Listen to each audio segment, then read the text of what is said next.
चला तर मग आजचा मेनू आहे इन्स्टंट ढोकळे.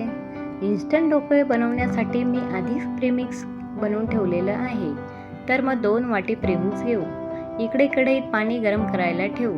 भांड्याला तेल लावून घेऊ आणि नंतर 2 वाटी पाणी टाकून चांगलं हलवून घेऊ. छान मिक्स झाल्यावर आपण हे भांड्यात ओतून छान कढईत झाकण लावून देऊ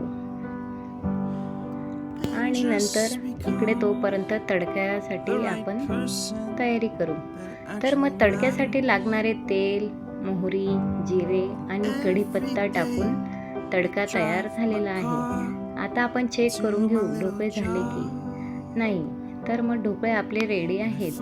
तर छानपैकी असा ढोकळ्यांना शेप देऊन त्याच्यावर तडका टाकून खोबऱ्याचं कीस टाकून बारीक शेव टाकून छान असं खायला चमचमीत.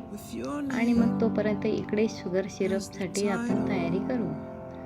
शुगर सिरपसाठी लागणारे साहित्य पाण्यात आपण शुगर टाकून छान असं उकळून घेऊ. उकळी आल्यावर थंड झाल्यावर ते पाणी आपण छान असे ढोकळ्यांवर टाकून मस्त ढोकळे खाण्यासाठी रेडी.